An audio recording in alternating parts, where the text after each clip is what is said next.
This episode of A Hero's Journey podcast is brought to you by JPS Computers out of Oregon. Thank you, Jesse and Alex. And SMP Inc. SMP Inc., you rock. You'll see when I call on Chase, he's rocking it today. The confidence that they gave both of us, insane. Shout out to the Rock Rage Radio listeners out there. As they say, we are everywhere. This is a rewind episode. This is the best of back when people were coming on our show and we had little to none when it came to followers. And these guys, I consider them family. They're my friends. They're brothers to me. We've been through a lot over the years. And I was a fan for a very long time. And I'm talking about the Nelson brothers. To watch their journey, I was just watching them on social media recently, and they've been out on tour. They do the Ricky Nelson Remembered show, which they actually, Matt and Gunnar go out and they do the Ricky Nelson Remembered show, which is they share stories about their family, their grandparents, Ozzy and Harriet, their journey themselves, with their number one hit and the multiple hits they had back in the early 90s. And then their father, Ricky Nelson, who died tragically in a plane accident on New Year's Eve one night. And they were invited to go. Maddie was almost on that plane. They get into that in this episode. When I say rewind episode, we're just grabbing clips, throwing these clips up that they're best of, because you can go back and watch the full episode. Just look up Hero's Journey on here and click on, and you'll see the full 1 hour that they sat down with me, and it got emotional. Like I said, they're family to me. And to watch them out right now, they're doing the Nelson show. They've been out with Warrant. They just played with Brett from Poison. The Scorpions. I forget who else they were just with. But they've been, and don't quote me, I might be wrong with the Scorpions. That could be wrong, but I can't remember what band it was, Chase, but they've been out with some of these bands from the 80s and whatnot. And were you even here, Chase, when we did that episode? No, I was in Austria at the time. And I remember when I was putting this episode together, I got a text from Travis. He was like, get ready to cry, man. Yeah. And I remember I was sitting there and I was like editing the episode and I was in my dorm and I was like, oh, brother. Yeah. I mean, got really deep. They actually sat down and talked about things that they had never talked about with anyone. And Gunnar and Maddie said they wouldn't have done it except they felt comfortable in a safe space and they were with family. And that was sitting down with me, which meant a lot.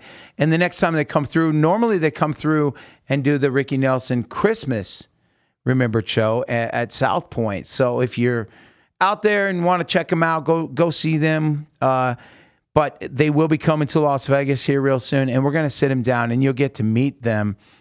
These guys have more talent in their little finger than most people, period, in their whole body.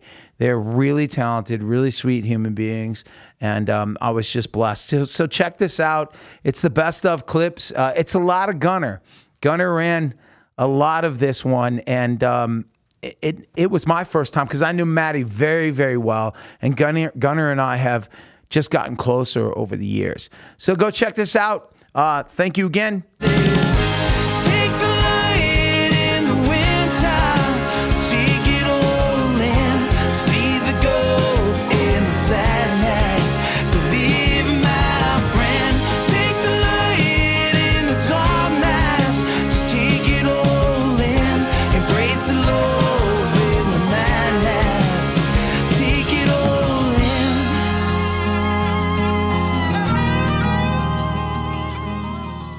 But we were kids. There's a law now in LA that where an underage performer can go in and perform as long as they're with an adult and they're escorted out immediately after. That's our law.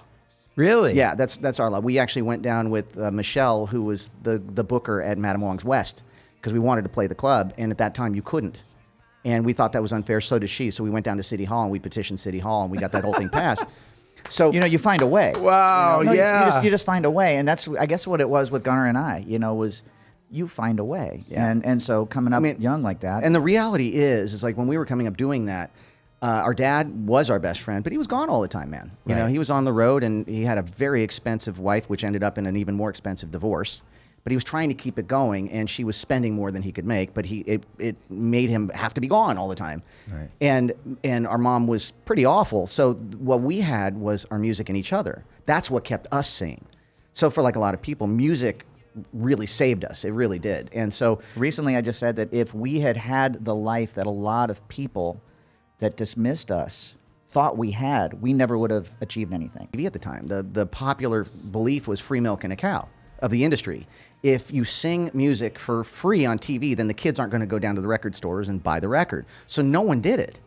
And our dad kind of started that on that weekly thing, and then all of a sudden America's tuning in to watch him sing at the end of the show. The first music videos. Pretty much, yeah. And so, you know, but he was so beautiful. He was such a good-looking man. Look at you guys, though. No. I wish I had a picture of my pop. He was Nelson, just so good looking, and he was on the television show. So, and also kind of guilt by association, not by his doing, but later on there were all the Fabians and all the made-for-TV people who weren't really real. Right. They were just a pretty face that were meant to be in the teen magazines, and it was a marketing thing.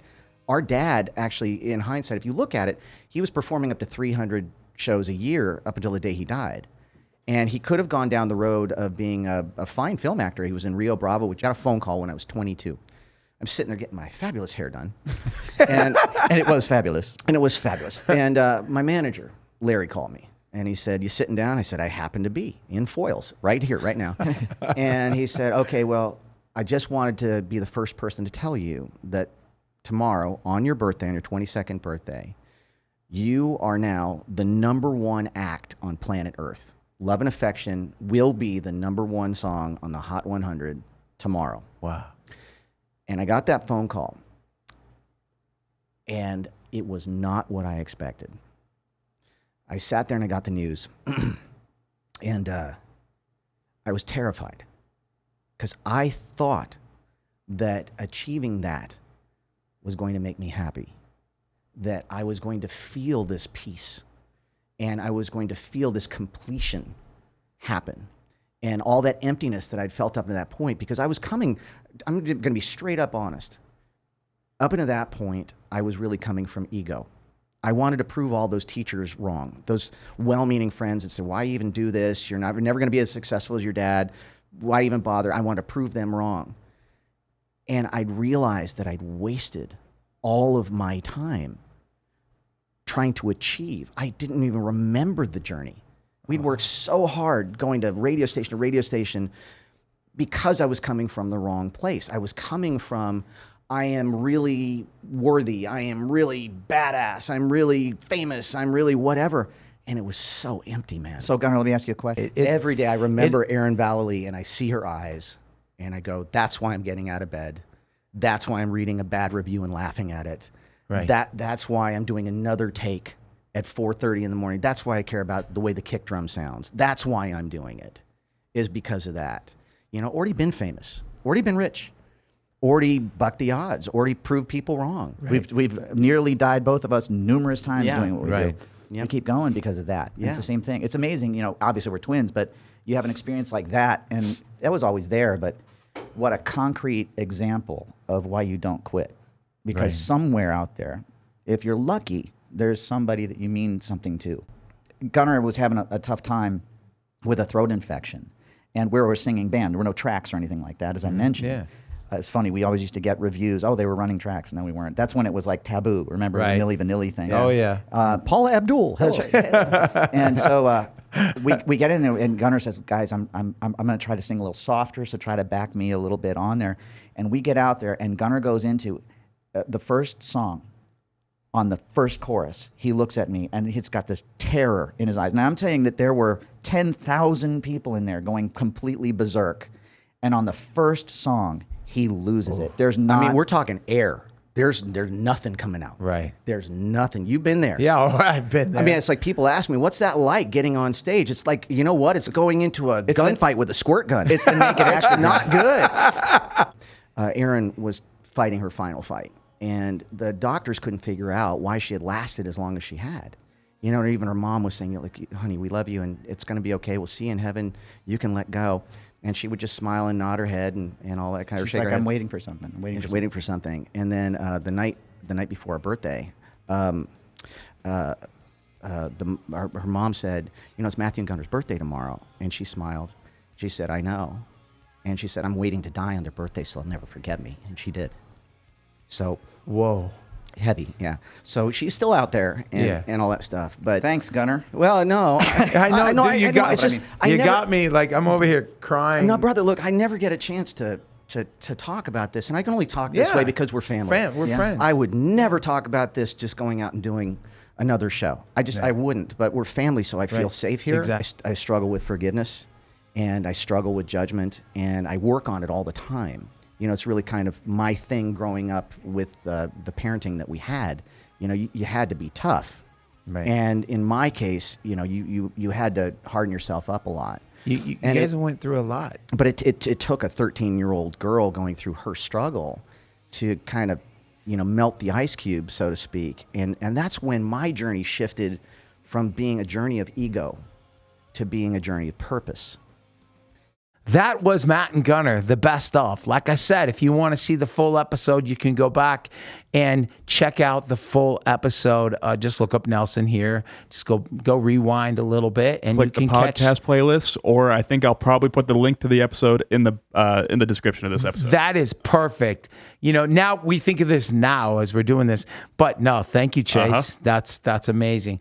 So. Again, thank you to Matt and Gunner Nelson for sitting down with us. We are going to do this again. And a shout out to Sticky Paws Studios, JPS Computers, SMP Inc., and the Rock Rage Radio listeners out there. Thank you for listening. As they say, we are everywhere. And my name is Brian Hopkins. Producer Chase sitting behind there, the voice. And this is the Hero's Journey podcast. Dream, and I believe it's coming around to me.